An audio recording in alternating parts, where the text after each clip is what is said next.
Բարև ձեզ հարգելի գործընկերներ, սկսում ենք այսօրվա մեր ասուլիսը, Գևորգ Նեստորյան Սուրենյանցը, Դեմոկրատական ալետրան կուսակցության ղեկավարը եւ քաղաքագետ, որ հետ այսօր մենք փորձենք պարզել, որովհետեւ պարոն Սուրենյանցը հաշվում է, որ Հայաստանին պետք է քաղաքական դաշտում լուրջ ռեբրենդինգ։ Մենք էլ ենք զգում, որ ինչ այդ պահանջը կա, բայց դե ոնց է դա պետք է անել, այդ ում հաշվին, ով պետք է օգնի, ոնց է դա լինելու, փորձենք, մենք քաղաքագետ չենք, քաղաքագետ Սուրեն Սուրենյանցն է, փորձենք իրան լսենք, տեսնենք ինքը ինչ խորհուրդներ է տալի։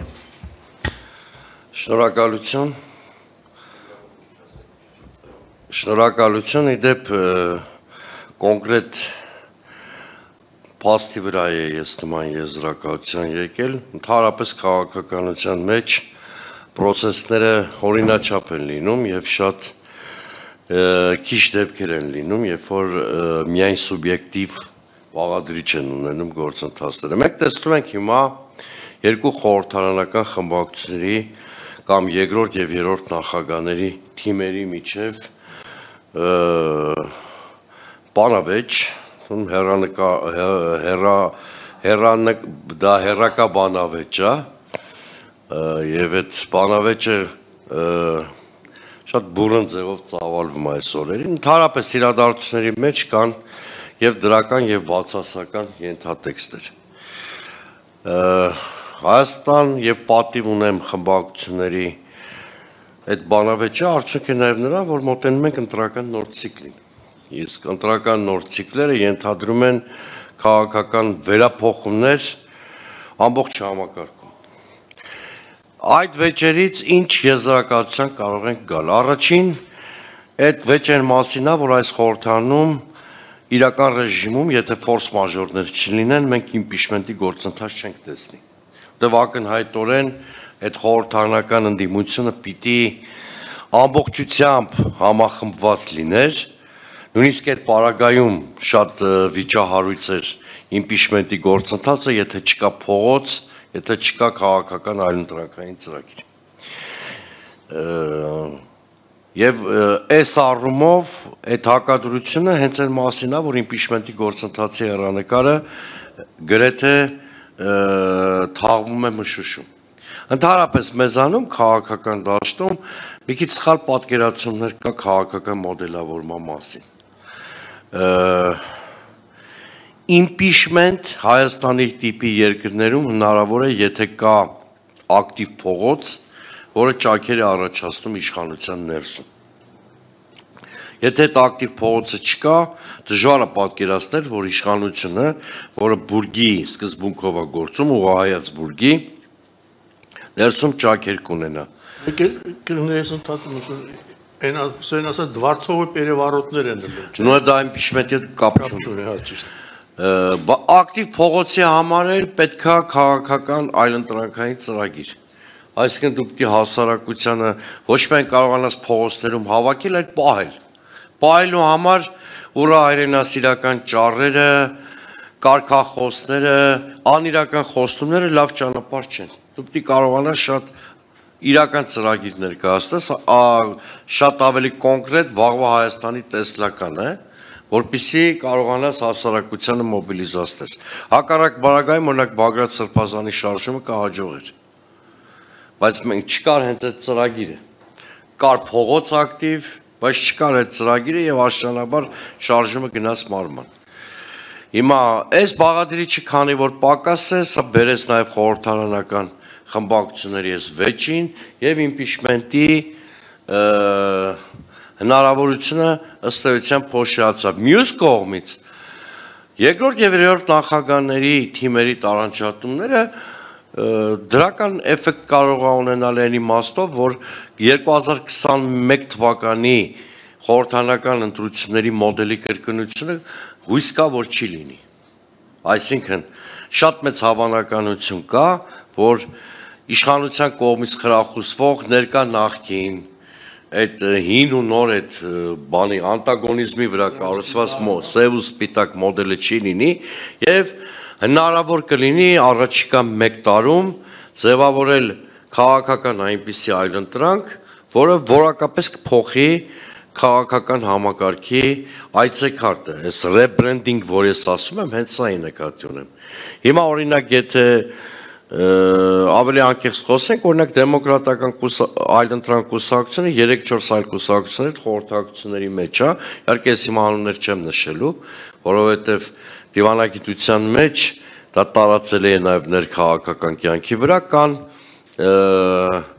կա մի հատ չգրված ոսկե կանոն, քանի դեռ ամենից համաձայնեցված չի, ոչինչ համաձայնեցված չի։ Բայց մի բան հստակ կարող եմ ասել, որ առաջիկա խորհրդարանական ընտրությունները ավելի բազմաշերտ են լինելու, ավելի բազմասուբյեկտ ազդեցիկ մասնակիցների տեսանկյունից, սա տեսանելի է, ընդհանրապես 2021-ի մոդելը խորհրդարանական ընտրությունների լավը չի։ Դրա արդյունքը այսօրվա խորհրդարանն է, որտեղ մենք տեսնում ենք անտագոնիստական բաղադրիչ, քաղաքական բովանդակության իսպառ բացակայություն, տեսնում ենք մի կողմից ուսապարկերի հավաքածու մեծամասնություն, մյուս կողմից քաղաքական առումով ամուլ կամ պոտենցիալ չունեցող ընդդիմություն։ Այ մեծ ռեբրենդինգ, երբ որ ես ասում եմ 2026-ի կոնտեքստում, սա է նկատի ունեմ։ Սա ամենևին չի նշանակում, որ ինչ-որ պիտի դուրս մղվեն, ինչ-որ տիեզերքից նոր ուժեր հայտնվեն, չէ, շատ կա հենց ռեբրենդինգ բառը ինքը հուշում է, որ անհրաժեշտ է վերափոխել քաղաքական համակարգը այն տրամաբանությամբ, որպեսզի հասարակության հետ քաղաքական համակարգի կոմունիկացիան շատ ավելի կենսունակ լինի։ Տեսեք, ես շատ անկեղծ հիմա մի բան կասեմ։ Այսօր ընդդիմադիր դաշտում շեշտված առաջնորդ չկա։ Շեշտված առաջնորդ։ Այսինքն չկա մեկը, որը ռեյտինգով այնքան պոկված լինի մյուսներից, որ կարողանա կոնսոլիդացնող լինել ամբողջ քաղաքական համակարգի համար։ Այդ դեպքում որպես տեխնոլոգիա ինչն է ավելի արդյունավետ կիրառելի։ Պետք է ստեղծվի այլընտրանքային քաղաքական ծրագիր,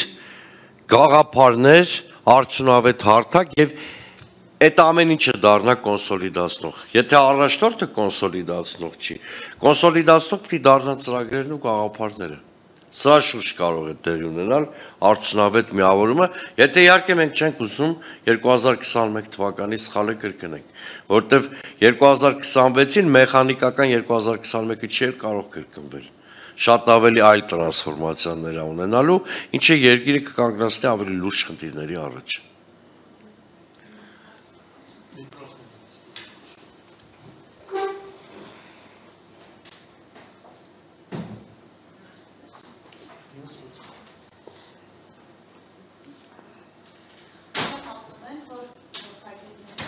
Իշխանությունն այս ընտրություններին կենաց մահու կռիվ է տալու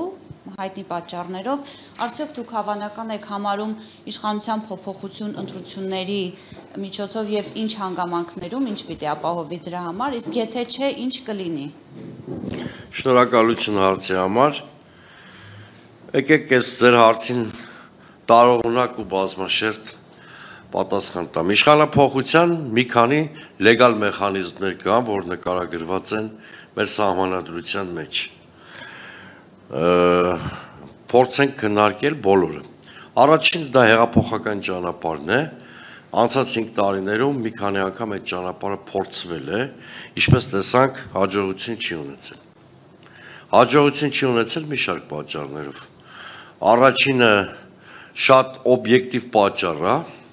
բնորոշա ոչ միայն Հայաստանին, հետ պատերազմյան հասարակությունները որպես կանոն ֆոբիաներ են ունենում ցնցումների հանդեպ։ Ոչ թե փոփոխություններ ներսում չեն ունենում են ֆոբիաներ, որ ներսի ինչ-որ ցնցումներ կարող են հանգեցնել արտաքին ներխուժման։ Այդ վախերը ունի նաև մեր հասարակությունը։ Դա բնորոշ է եղել հետ պատերազմյան Գերմանիային, հետ պատերազմյան Ճապոնիային։ Պարտված պետությունների հասարակությունները ունենում են ֆոբիաներ։ Սա օբյեկտիվ մի կողմից օբյեկտիվ է։ Երկրորդ, ինչպես ասեցի, քաղաքական առաջնորդությունը ստանձնած ուժերը չեն ունեցել քաղաքական այլընտրանքային ծրագիր։ Ես շատ պարզ ասեմ, իշխանությունը ունի 2 ապրանք կամ 3 ապրանք, որը փորձում է վաճառել ժողովրդի վրա։ Առաջինը Թալանի գաղափարն է, այդ իրանց սիրած գաղափարը։ Դու պետք է կարողանաս որպես ընդդիմություն շատ փաստարկված ապացուցես, որ կոռուպցիան ու Փաշինյանն են հատկանիշներ։ Մանավանդ հոմանիշներ կներեք։ Մանավանդ որ դրա պարարթող կա։ Այն անիվի պատմությունը, մի քանի այլ պատմություններ հենց դրա մասին են։ Պատահական չի, որ պատգամավոր Աննա Գրիգորյանի հարցից հետո Նիկոլ Փաշինյանը ընկավ այդ ցնցումների մեջ։ Երկրորդ ապրանքը դա շատ կարևոր բան եմ ասում, խաղաղության գաղափարն է։ Ընդդիմությունը հարցում թերացել է, որտեղ բոլոր փողոցային շարժումների հիմքում եղել են գրավիչ, բայց ոչ իրատեսական կարգախոսներ է հարցում։ Շատ կարևոր է, որպեսզի հիմնավորապես ապացուցի, որ Փաշինյանը ամենևին էլ խաղաղության մունետիկ չի, ճիշտ հակառակը պատերազմի հրձիկ է։ Ես կարող եմ ժամերով հիմնավորել։ Եվ երրորդը այդ եվրոինտեգրման կեղծ թեզն է, այստեղ էլ շատ խոսուն է, որ նույնիսկ Արարատ Միրզոյանի մակարդակով խոստովանում են, որ այդ օրենքի ընդունումը բլեֆ է եղել։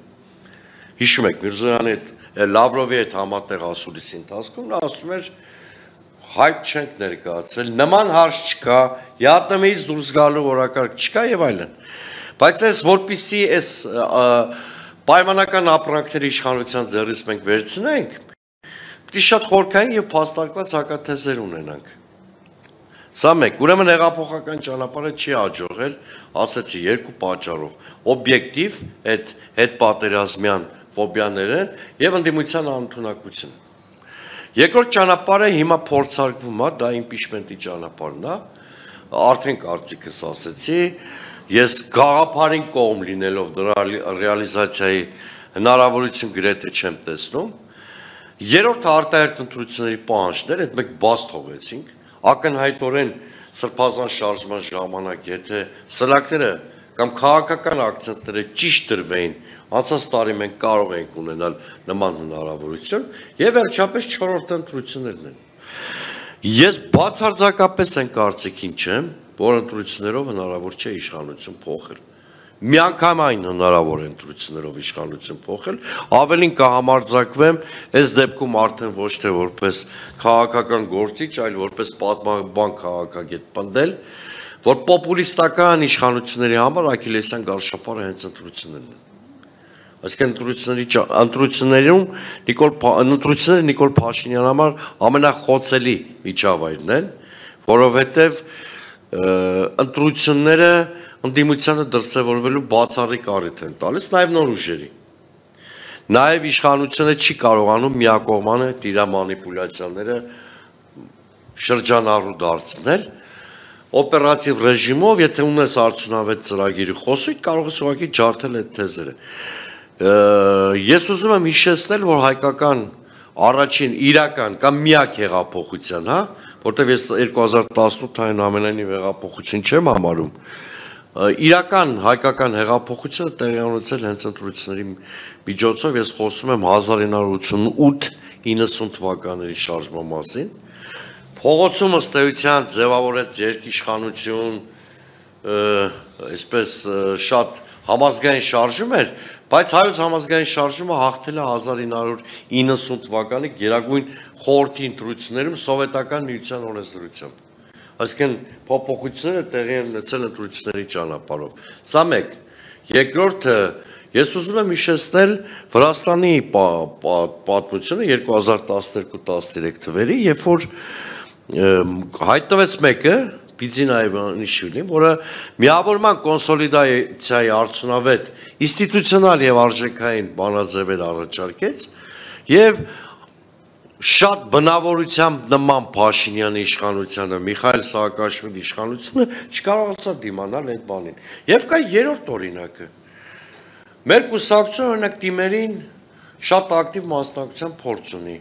Երկու տեղ ձախողել եք, այդ թվում Գյումրիում, չնայած 3%-ը ես ձախողում, այդնոց չի անվանի ամեն դեպքում, ցանկալի արդյունք չենք արձանագրել, 5 տեղերում հաղթել ենք, բայց հիմա մեր ցուցանիշների մասին, չի միտումների մասին է։ Տիմ վերջին ընտրություններում իշխանությունները գրեթե ամենուր պարտվել են։ Տիմ ընտրությունները հասկացում են նույն մոդելով, ինչ որ խորհրդարանական ընտրություններ են։ Երևանում արդեն երևաց, Երևանի հավաքական ընտրություններում, որ իշխանությունը ընտրությունների առումով շատ խոցելի է։ Եթե չլներ քաղաքական անասնագողության ակտը, Երևանում այսօր ԿՊ-ն իշխանության չէր լինի, որտեղ ժողովրդի կամ արտահայտությունները ստեղծել էին հավաքանում մի այնպիսի խճանկար, որտեղ 33-ը 32-ի դեմ էր ի օգուտ ընդդիմության։ Ուզում եմ ասել, որ բացարձակապես հիմնազուրկ եմ համարում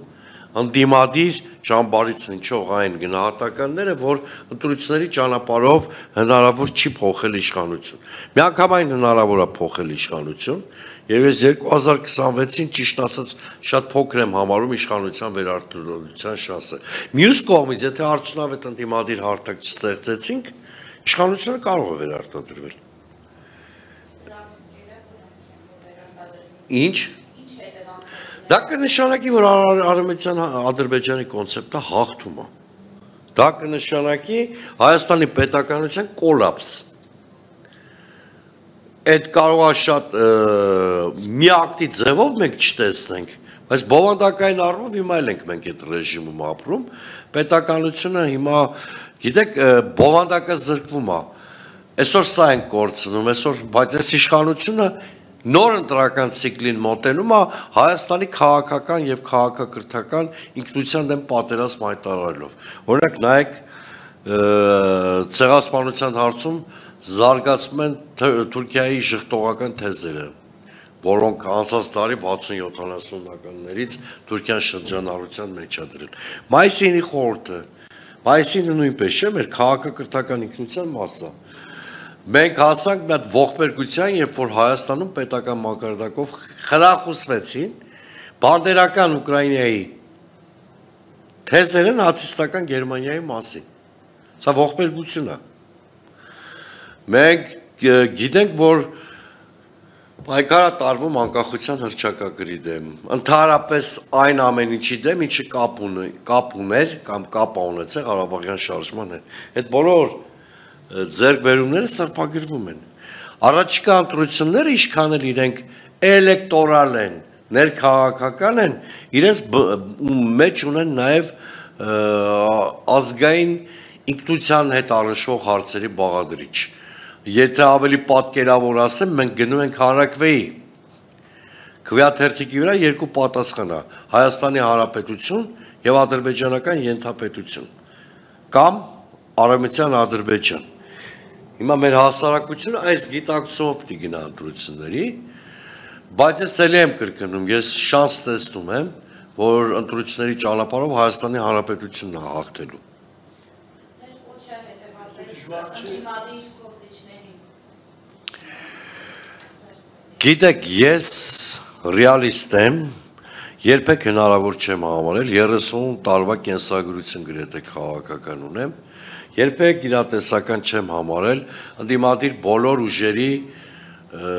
միավորումը մեկ միասնական ցուցակում։ Դա գիտեք 95-6 թվականից սկսած բոլոր ընտրություններում այդ թեզը շրջանառու է դարձվել միասնական ընդդիմության ու միշտ տապալվել է։ Ու միշտ դրա հաշվին իշխանությունը դիվիդենդ է ձեռք բերել, որտեղ բնության մեջ հնարավոր չի։ Ընդդիմությունը իշխանություն չի, որ բոլորս ենթարկվենք մեկ կենտրոնի կամ բուրգի ցուցումին եւ միավորվենք մանավանդ ասեցի այսօրվա ընդդիմադիր դաշտի առանձնահատկություններն է, որ շեշտված լիդեր չկա, ուղղակի չկա։ Եթե լիներ,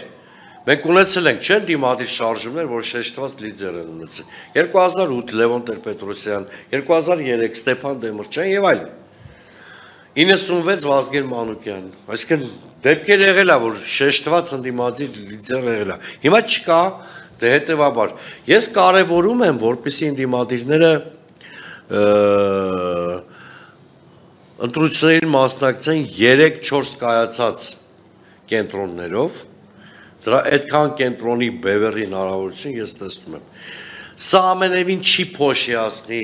ընդդիմության ձայները, եթե ընդդիմությունը երկու սկզբունքային հարցի շուրջ կա համաձայնության։ Առաջին,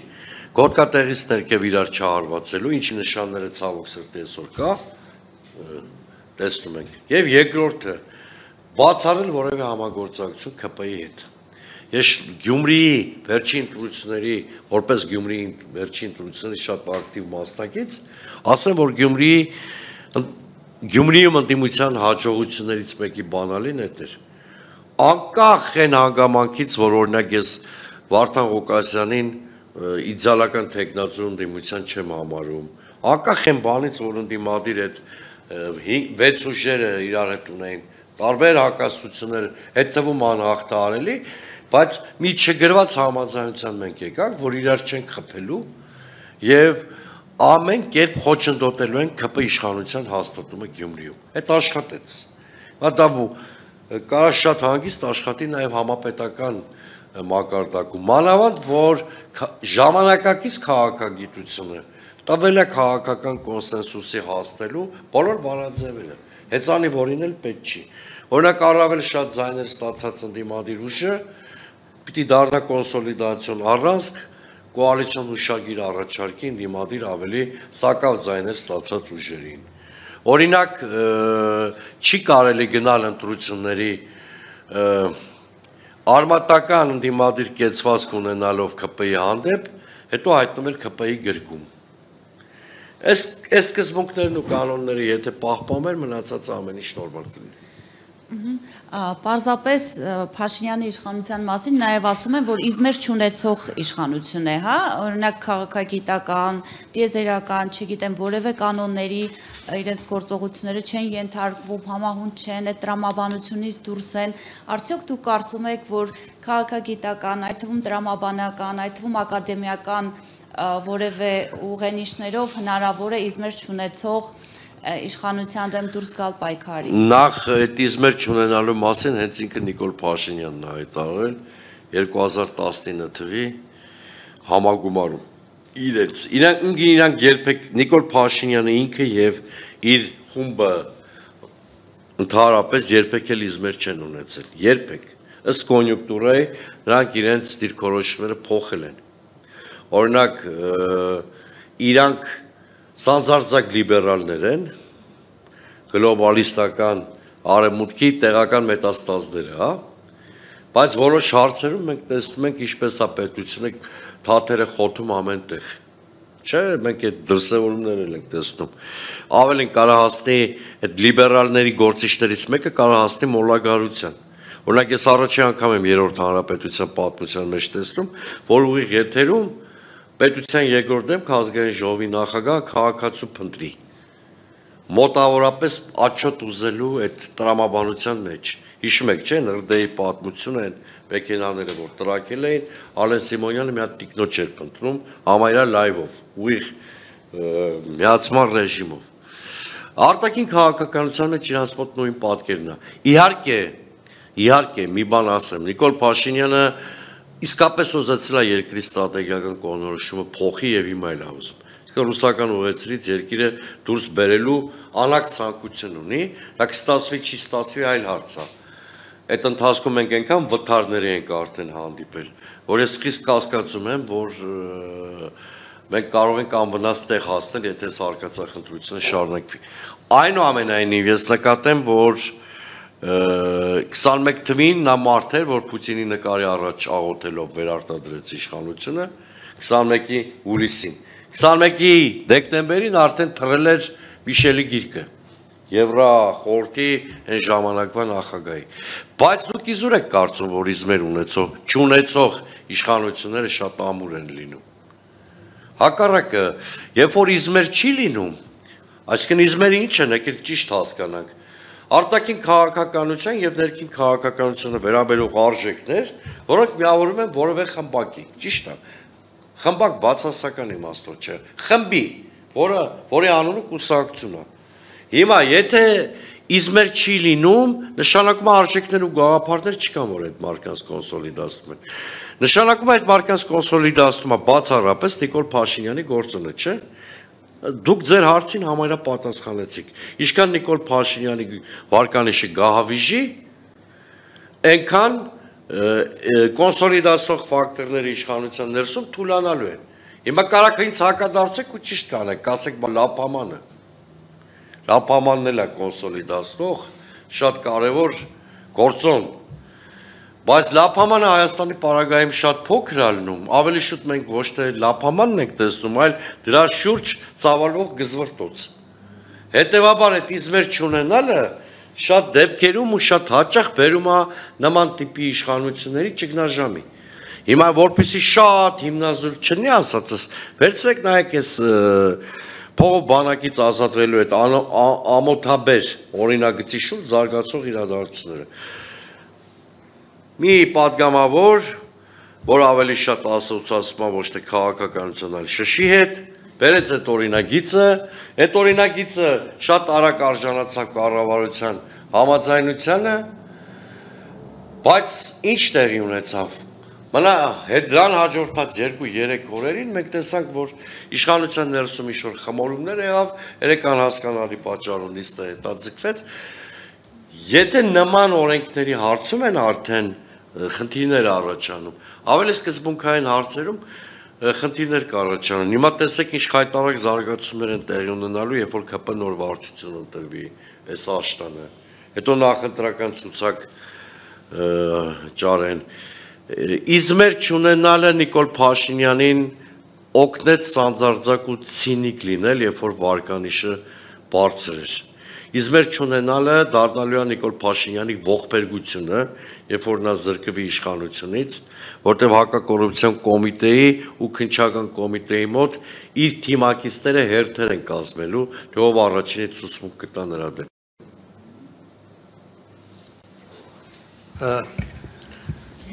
Մի հարց, որը այդքան է կապ չունի այսօրվա թեմայի հետ, ուշադրություն դարձրեցիք, որ ֆրանսիացիները, որ ստեղ են, նախարարել են, որոշեցին, որ Գորիսում են բացանելու իրանց ներկայությունը, այդ Սյունիքի հանդեպ հետաքրքրությունը Գորիս, Սյունիք, ինչով կբացատրի, որ հիմա ֆրանսիացիներն են ընդեղ ուզում։ Երևի մեզ գաղտնիք չեմ ասի, եթե արձանագրեմ, որ աշխարհաքաղաքական շահերի բախում Հայաստանում կա հենց Սյունիքի գործոնով պայմանավորված։ Այսինքն ավելի ստույգ խոսենք, Արաքսի հովտով անցնող են 42 կիլոմետրի նկատմամբ վերահսկողությունն է, որ դարձել է աշխարհաքաղաքական նման գզվրտոցի պատճառ։